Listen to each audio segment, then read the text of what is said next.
사람의 심리가 그렇대요. 사람의 심리가.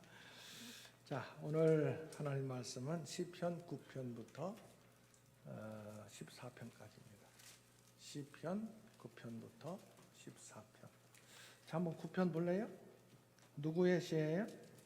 다윗. 시편은 안 나와 있죠?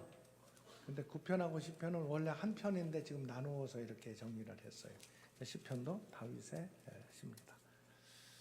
9편, 10편이 왜 이렇게 나누어졌는가는 좀 더 말씀을 드릴게요. 그 다음에 11편도 12편, 13, 14, 15 다 오늘 14편까지인데 다윗의 시로 되어 있어요.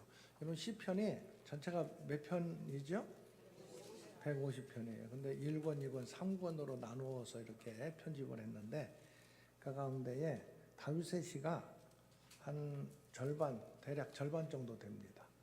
그래서 먼저 앞부분에 다윗의 시를 편집하는 과정 속에서 앞부분에 다윗의 시를 넣은 것으로 우리가 이해를 하면 되겠습니다.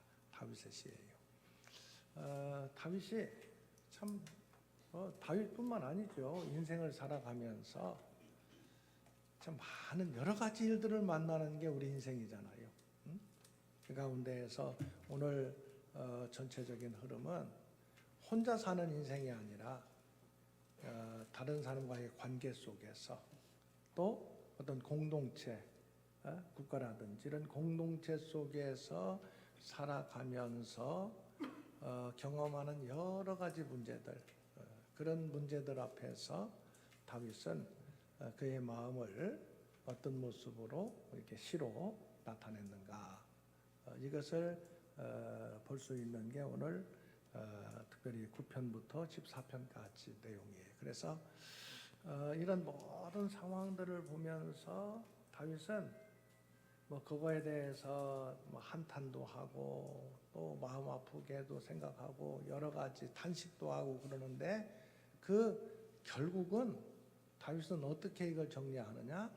하나님을 바라보고 하나님을 신뢰하는 그 모습을 가지고 여러 가지 만나는 그 삶의 상황들을 정리해요. 다윗은. 그래서 지난주에는 전체적인 그 어떤 주제를 하나님 앞에 기도할 수 있습니다. 다윗이 이제 하나님께 기도하는 그러한 모습들을 보면서 그렇게 정리를 했다면 이번 주에는 뭐라고 정리했느냐? 눈을 들어 주를 보라. 다윗의 그 모습이에요. 여러 가지 일들을 만나면서 결국 다윗은 누구를 바라보느냐? 하나님을 바라보는, 하나님에게서 그 문제 해결책을 찾는 그런 내용으로 이어지고 있어요.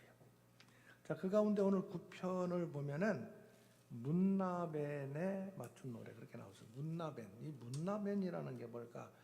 아무튼 이렇게 써 있는 것들을 정확하게 뭐 이거다 이렇게 얘기하는 건 쉽지 않아요. 그러나 많은 학자들의 그 연구 결과를 정리를 해보면 이 문나벤은 여성의 목소리다. 여성의 목소리. 그러면서 여기 문나벤에 맞춘, 맞췄다. 그래서 그 두 가지 단어를 함께 이렇게 연결시키면은 뭔가 그 슬픈 목소리로 나타내고 있는 두 가지 의미가 있는데 아무튼 여성의 목소리라는 그런 의미가 우선은 중심적인 그러한 내용이에요.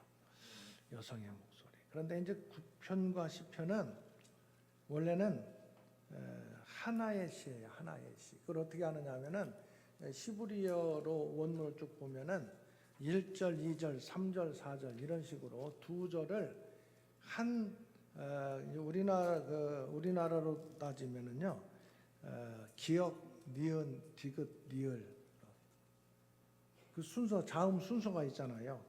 그래서 이 시브리어도 알렙, 베트 이런 식으로 자음의 순서가 있는데 첫 1절, 2절은 우리말로 얘기하면은 기역으로 시작해요. 알렙으로. 히브리어는 3절, 4절은 니은으로 시작하는 그런 구조로 되어 있어요. 그러니까 기역, 여러분 기억이에요? 기역이에요? 억이요? 역? 여기요? 기역이랍니다. 역. 기억인지 기역인지 좀 혼돈이 되잖아요. 몰라도 상관은 없지만 그래도 기역, 니은, 디귿. 그 받침 받을 때는요, 앞에 디귿이면 밑에 끝날 때 디귿 받침이에요. 디귿, 니을, 미음, 비읍, 시, 옷 할 때도 밑에 받침은 시옷 받침, 그죠? 지, 읒, 그것도 재미없네요.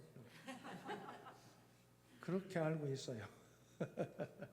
근데 아무튼 여기 9편, 10편은 우리말로 이렇게 여러분들 편하게 얘기한다면 기역으로 시작하는 게 1절, 2절.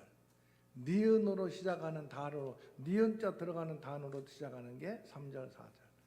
디귿자로 들어가는 게 그런 식으로 이렇게 시를 그렇게 썼어요. 그렇게 이 시를 원문으로 보면은. 그래서 9편, 10편은 같은 시라고 이렇게 이해할 수가 있다. 그 다음에 9편 가운데에 여러분들 16절 보면은 히가윤이라는 말이 나와요. 히가윤, 그죠? 히가윤.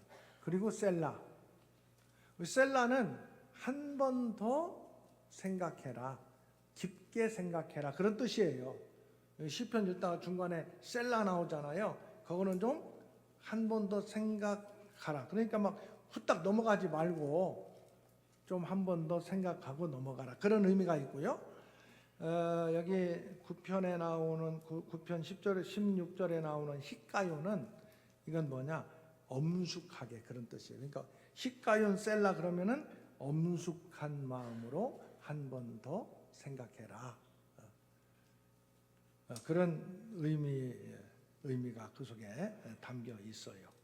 자, 그러면서 이제 9편부터 보면은요, 이 9편은 먼저 어떤 내용이냐? 이 9편 전체는요, 하나님의 구원에 관한 찬송이에요. 하나님의 구원에 관한 찬송인데, 뭘 찬송하느냐? 하나님께서 여기 1절 보세요. 내가 전심으로 여호와께 감사하오며 주의 모든 기이한 일들을 전하리이다. 주님께서 뭔가를 하신 거예요. 그죠? 그걸 지금 하나님 앞에 감사하고 어떻게 하겠대요? 전하겠대. 그게 다윗의 마음이에요. 그 무슨 일이 있었길래 이렇게 하느냐? 여기 보면은 9절에 3절에 가서 보면은 3절 같이 공동합니다. 내 원수들이 물러갈 때에 주 앞에서 넘어져 망함이니이다. 원수들이 아마 침략해 들어왔었나 봐요. 그런데 그 원수들이 물러갔대. 그것을 다윗은 뭐라고 얘기하느냐? 기이한 일이래. 그러니까 사람의 생각으로 보면은 이 전쟁 이거 쉽지 않을 텐데 물러갔대. 아무튼. 근데 물러갔는데 3절에 보면은 그들이 물러갈 때 어디서 넘어져서 망했대? 주 앞에서 넘어져 망했대. 그러니까 이 적들이 침략해 들어왔다가 물러간 것을 다윗은 누가 이 일을 했다라고 지금 고백하고 있는 거예요?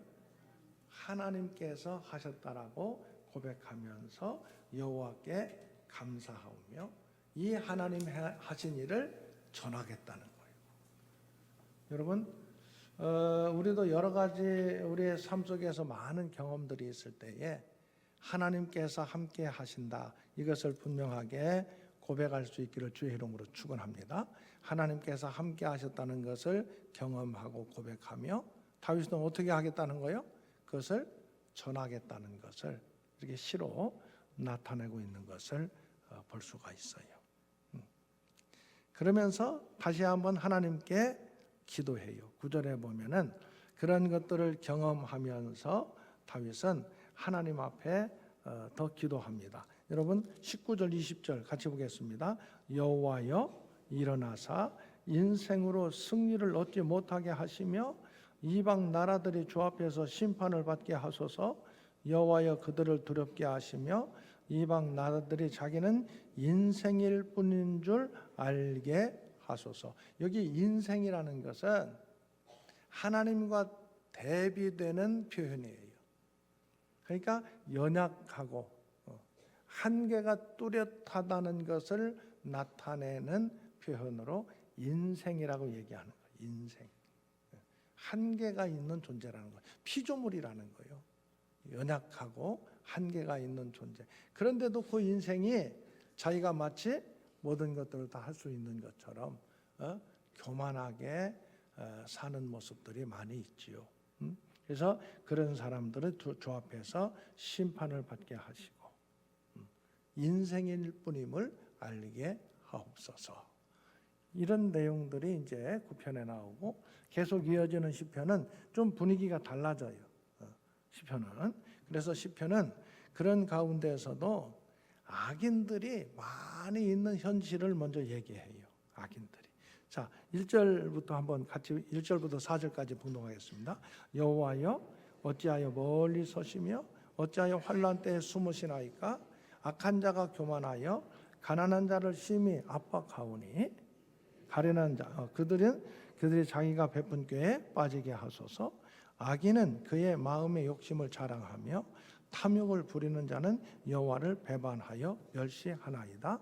악인은 그의 교만한 얼굴로 말하기를 여호와께서 이를 감찰하지 아니하신다 하며 그의 모든 사상에 하나님이 없다 하나이다. 다윗이 말하는 악인의 기준은 어떤 행위 자체로 나타나는 것을 넘어서서 먼저 기준을 어떻게 잡느냐? 모든 사상에 하나님이 없다고 하는 자들. 하나님이 없다 하면은 누가 하나님의 자리를 차지하려고 하는 거예요? 자기가 하나님이라 이거야. 자기가. 하나님이 왜 없다고 그러겠어요? 지가 하나님 되려고 하는 거거든. 사람이. 그래서 자기가 하나님인 것처럼 여기 10절에 보면은 3절에 마음의 욕심을 자랑하고 탐욕을 부리고 하나님을 멸시하고 배반하고 또 2절에 가련한 자를 압박하고 자기는 교만하고 이 모든 것들이 어디서부터 나오느냐? 모든 사상에 하나님이 없다고 하는 데서부터 나오는 거예요. 하나님 없으니까 그냥 제멋대로 하는 거예요. 제멋대로. 그래서 이 성경에서 다윗의 어떤 그 시를 통해서 우리가 하나의 기준, 악한 악인이 뭐냐? 오늘 성경은 하나님이 없다 하는 모든 사상에서 하나님이 없다 하는 것, 이것이 악의 출발인 것을 성경은 말씀하고 있어요. 하나님이 없다고 하니까 제멋대로 하는 거예요. 제멋대로. 자, 그러면서 이 10절에서는 그런 사람들이 세상 속에 많이 있는데 그러면서도 결국은 다윗은 그 현실에 매몰돼 가지고 절망하고 좌절하지 않아요. 그런 상황 속에서도 결국 다윗은 17절, 18절 자 같이 한번 보겠습니다. 마지막이에요. 시편 17, 18 여호와여 주는 겸손한 자의 소원을 들으셨사오니 그의 마음을 준비하시며 귀를 기울여 들으시고 고아와 압제당하는 자를 위하여 심판하사 세상에 속한 자가 다시는 위협하지 못하게 하시리이다. 여기 세상에 속한 자는 하나님이 없다 하는 악인들을 얘기하는 거예요. 그들이 지금 제멋대로 다 압제하고 억압하는 가운데 있지만 다윗은 누구를 더 신뢰하느냐? 결국 하나님을 신뢰하는 다윗의 모습을 볼 수가 있어요.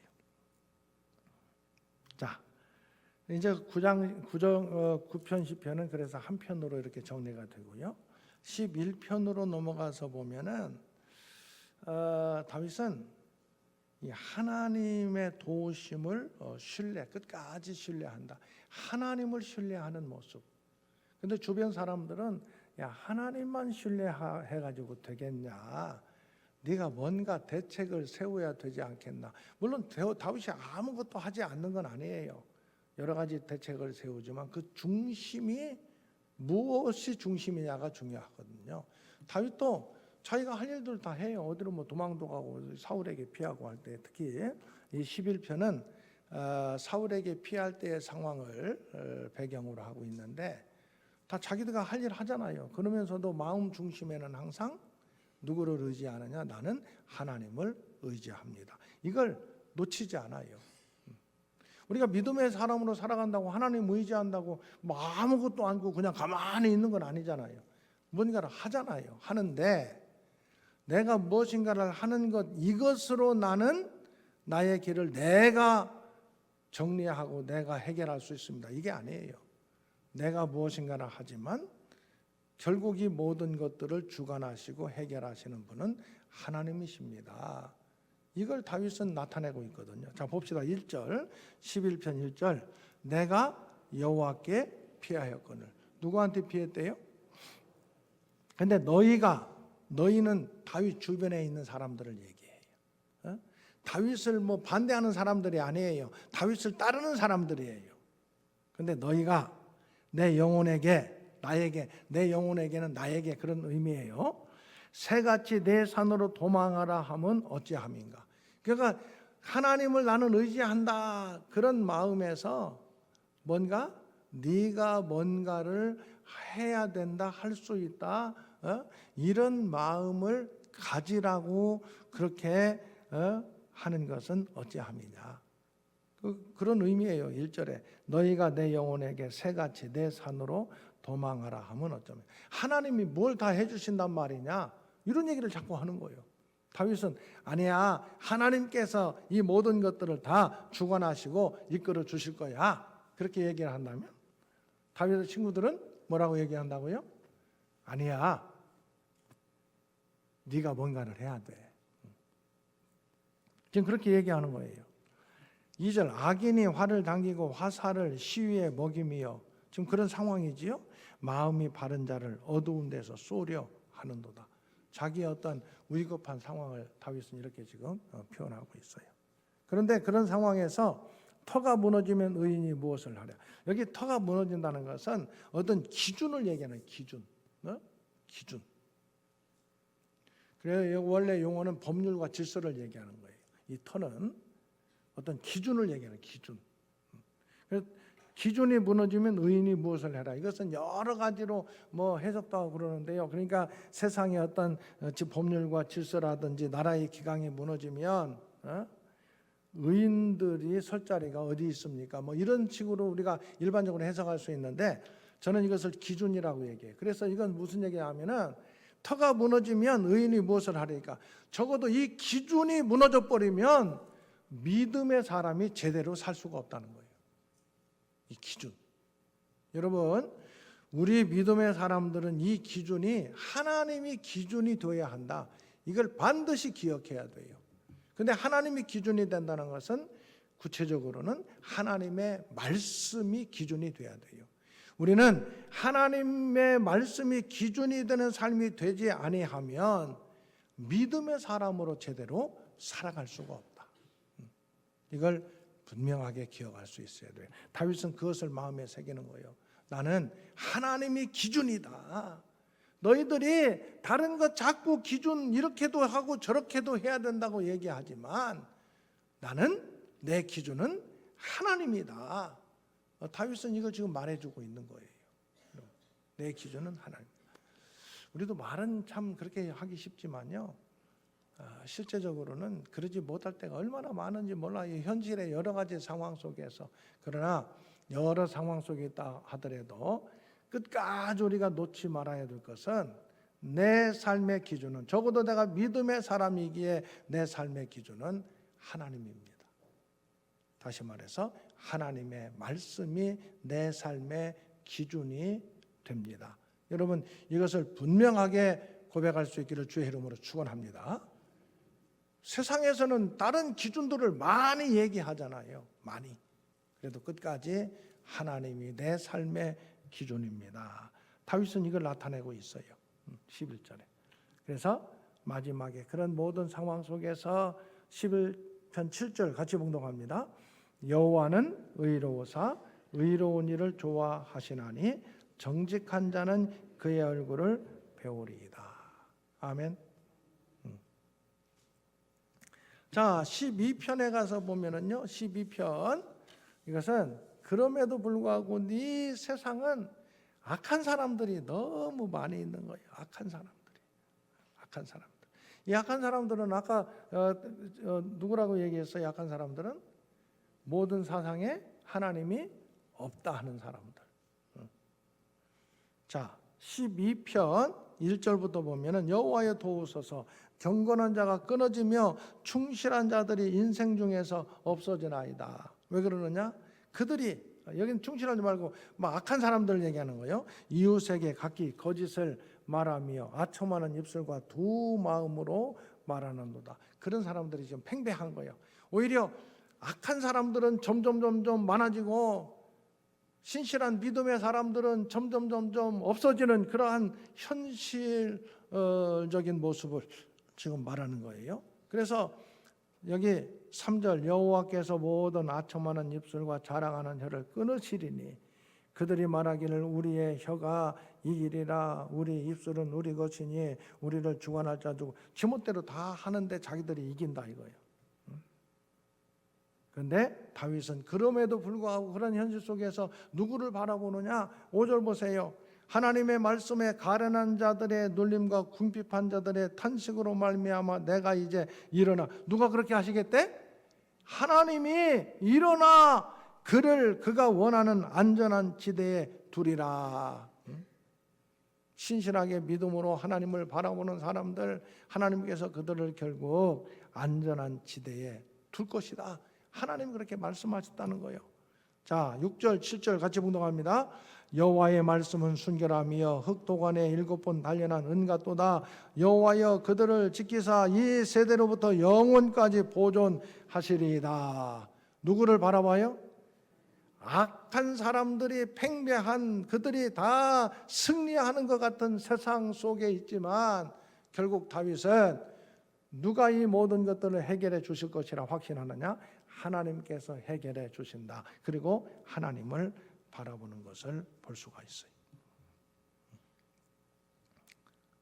자, 그 다음에 13절 가서 보면은 다시 한번 다윗은 이 고통, 그러한 고통의 상황 속에서 어떻게 하고 있느냐? 하나님께 기도하는데 여호와여 어느 때까지니까 나를 영원히 잊으시나이까? 주의 얼굴을 나에게서 어느 때까지 숨기시겠나이까? 너무 힘들고 좀 어려운 거예요. 나의 마음이 번민하고 종일토록 마음에 근심하기를 어느 때까지 하오며 내가 내 원수가 나를 치며 자랑하기를 어느 때까지 하리이까? 그래서 다윗은 그 다음에 이러다가 내가 죽을 것 같습니다. 그런 상황이요. 3절 여호와 내 하나님이여 나를 생각하사 응답하시고 나의 눈을 밝히소서. 두렵건대 내가 사망의 잠을 잘까 하오며. 이 사망의 잠을 잔다는 것은 죽을 것 같다는 표현이에요. 내가 금방 죽을 것 같습니다. 죽을 것 같습니다. 그런데 죽는 것 자체가 문제가 아니에요. 4절 보세요. 두렵건대 나의 원수가 이르기를 내가 그를 이겼다 할까 하오며 내가 흔들릴 때 나의 대적들이 기뻐할까 하나이다. 저들이 악하게 사는데 결국 저들이 승리했다고 노래 부르고 기뻐하는 것, 그게 나는 두려울 뿐입니다. 왜? 그러면 모든 세상 사람들이 하나님 편으로 바라보는 게 아니라 악한 사람들의 영향력 가운데에서 그들처럼 살고자 하는 그러한 모습들이 나타날 것 같기 때문에 그게 두렵다는 거예요, 다윗은. 자, 5절 6절 13편 5절 6절 같이 봉독합니다. 나는 오직 주의 사랑을 의지하여 싸우니 나의 마음은 주의 구원을 기뻐하리이다.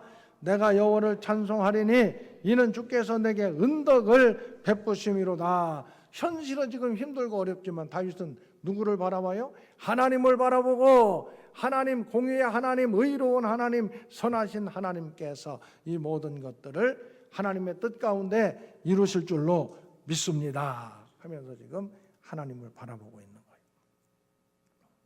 자, 그 다음에 오늘 14편. 자, 14편. 그러면서 다윗은 딱 뭐랄까요? 마지막 결론을 딱 맺어요. 자, 뭐라고 맺느냐? 14편 1절 같이 봉독합니다. 어리석은 자는 그의 마음에 이르기를 하나님이 없다 하는도다. 그들은 부패하고 그 행실이 가증하니 선을 행하는 자가 없다. 그 어리석은 자. 그래서 또 앞에서는 악인이라고 얘기했잖아요. 이 근본에는 뭐가 있느냐? 하나님이 없다 하는 데서부터 출발한다. 이걸 지금 다윗은 분명하게 얘기하고 있어요. 모든 사상에 하나님이 없다. 그 마음에 이르기를 하나님이 없다 하는 자들, 어리석은 자고 그들이 곧 악인의 모습이다. 그런데 2절 보세요. 하나님께 여호와께서 하늘에서 인생을 굽어 살피사. 그런 사람들을 쭉 하나님 보시니까 지각이 있어 하나님을 찾는 이가 있는가 보려 하신즉. 참 마음 아픈 일이에요. 3절 다 같이 봉독합니다. 다 치우쳐 함께 더러운 자 되고 선을 행하는 자 없으니 하나도 없도다. 그러니까 세상의 흐름에 다 지금 휩쓸려 가고 있는 거예요. 오늘 우리의 모습을 다시 한번 돌아보게 됐지요. 물론 우리가 하나님 앞에서 의로운 사람이 누가 있겠습니까? 바울이 얘기한 것처럼 의인은 없나니 하나도 없어요. 그럼에도 불구하고 우리가 부족하고 하지만 적어도 믿음의 사람으로 그냥 다 치우쳐서 더러운 자가 되고 선을 행하는 자가 하나도 없는 것처럼 그렇게 돼서는 안 되겠다 하는 마음을 갖게 돼요. 세상이 하나님이 없다 하는 방향으로 점점 흘러가게 될 겁니다. 그런 방향으로 많이 흘러가게 될 거예요. 우리 기독교인뿐만 아니라 어떤 종교 자체를 인정하지 않는 사람들이요, 이제는 절반 이상을 넘어가는 시대가 이제 오게 됩니다. 그 가운데 우리 기독교인들, 우리는 열심히 기도하고 더 전해야 돼요. 그럼에도 불구하고 현실의 상황은 그렇게 쉽지 않습니다. 점점 모든 사회에, 정치가 됐든 사회의 모든 문화가 됐든 하나님이 없다 하는 것이 기준이 되는 세상이 우리 앞에 점점 펼쳐지게 될 거예요. 여러분, 이런 상황 속에서도 끝까지 하나님이 기준이 되는 삶을 사는 믿음의 사람들 될 수 있기를 주의 이름으로 축원합니다. 이게 중요한 거예요. 하나님이 기준이 되는 삶. 자, 그래서 선을 행하는 자 하나도 없도다. 안타까운 모습을 얘기하는데 그런 상황 속에서도요, 다윗은 뭐라고 고백하느냐? 5절부터 보면은 그러나 거기서 그들은 두려워하였으니 하나님이 의인의 세대에 어떻게 한대요? 여러분, 하나님 계시다는 것을 분명하게 확신하면서 믿음의 길을 걸어갈 수 있기를 주의 이름으로 축원합니다. 하나님께 나아가는 자는 하나님이 계시다는 것과 하나님께서는 자기를 찾는 자들에게 좋은 것을 주시는 좋으신 하나님이다, 이것을 분명히 믿어야 할지니라. 성경이 그렇게 말씀하고 있잖아요. 하나님이 계시다. 여러분, 우리 믿음의 사람들이요, 정말 그런 어떠한 마음의 다짐을 좀 오늘 새롭게 했으면 좋겠어요. 내 삶을 통해서 하나님 계시다는 것을 나타내는 삶을 살기 원합니다. 아멘. 하나님 계시다는 것을 누가 나타내야 되겠어요? 내가 나타내야 돼. 내 삶을 통해서 하나님 계시다는 것을 나타내기 원합니다. 이게 바로 다윗의 마음이에요. 다윗이 시를 쓰면서 여러 상황, 형편, 유혹하는 것도 있고, 이렇게 해야 된다, 저렇게 해야 된다, 얼마나 다윗에게 많은 사람들이 얘기를 했겠어요. 근데 다윗은 항상 내 기준은 하나님이 내 기준입니다. 나는 하나님 편에 서서 하나님을 바라보겠습니다. 그리고 다윗은 뭘 지금 나타내기를 원하느냐? 내 삶이 하나님 계시다는 것을 나타내는 삶이 되기를 원합니다. 그렇게 여기 얘기하고 있어요. 5절, 그러나 거기서 그들은 두려워하였으니 하나님이 의인의 세대에 계심이로다. 너희가 가난한 자의 계획을 부끄럽게 하나 오직 여호와는 그의 피난처가 되시도다. 여기서 가난한 자, 이 가난한 자는 뭐 돈 많고 돈 없고 이런 기준을 여기서 얘기하는 게 아니에요. 예수님께서도 심령이 가난한 자는 복이 있나니 그랬잖아요. 심령이라고 좀 더 구체적으로 나타내기 위해서 구약 시대에서 또 일반적으로 그 흐름 속에서 가난한 자를 예수님은 그 의미를 더 확실하게 하기 위해서 심령이 가난한 자로 표현했어요. 여기서 가난한 자는 뭐냐면은 하나님 없으면 나는 살 수 없습니다. 다른 어떤 것을 의지할 수 있는 그 힘을 가지고 사는 게 아니라 나는 하나님을 의지하는 그 믿음 없이는 나는 살 수 없습니다. 이 마음을 가진 사람들을 성경에서는 가난한 자라고 표현해요. 현실적으로도 돈 좀 있다든가 권력 있는 사람들은 우선 뭘 의지하겠어요? 돈 의지하고 권력을 의지하는 게 세상의 속성입니다. 있어요. 그런데 돈도 없고 권력도 없어. 그게 좋다는 얘기는 아니에요. 그런데 그들은 뭘 의지해야 되겠어? 돈을 의지하고 권력을 의지할 수 없으니까 누구를 의지하겠어요? 하나님을 의지할 수밖에 없는 것을 그들을 통해서 이렇게 나타낼 수 있기 때문에 성경은 전체적으로 가난한 자라고 얘기하고 있고, 그리고 신약 시대에는 심령이 가난한 자라고 표현하는데, 이게 누구냐? 그럼 우리가 다 뭐 가난한 자가 되라. 저는 대천중앙교 교인들이 좀 안 가난했으면 좋겠어요. 안 가난했으면, 좀 말이 이상하네. 가난하지 않았으면 좋겠어요.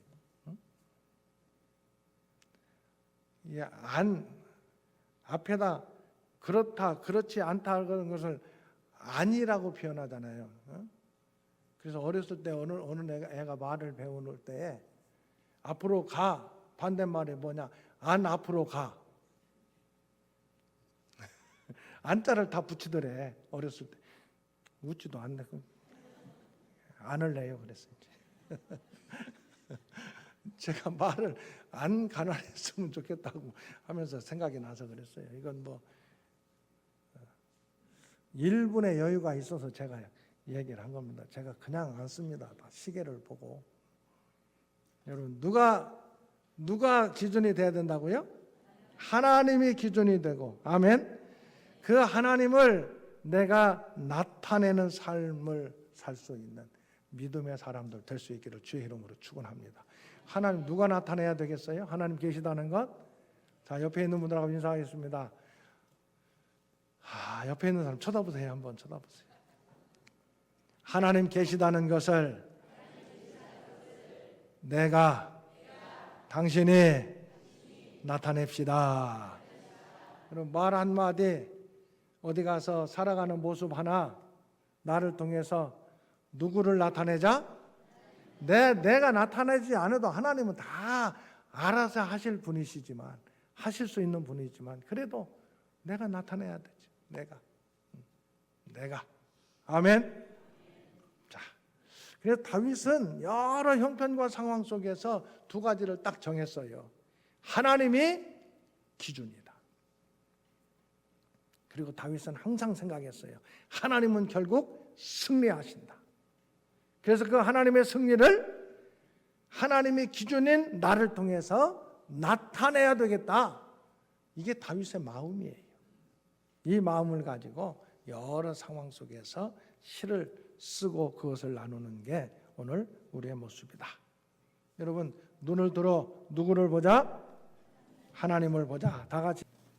주 예수 그리스도의 은혜와 하나님의 사랑과 성령님의 교통하심이 여러 형편과 상황 속에서, 특히 모든 사상과 생각의 기준에 하나님이 없다 하는 것들이 점점 팽배해져 가는 세상 속에서, 그러나 하나님 분명히 계십니다.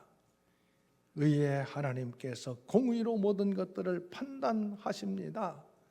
나는 믿음의 사람으로 하나님 계시다는 것과 좋으신 하나님, 공의의 하나님 되신다는 것을 내 삶으로 나타내기를 원합니다. 마음으로 다짐하고 결단하고 삶의 자리로 돌아가는 믿음의 권속들 가운데 영원히 함께 하시기를 축원하옵나이다.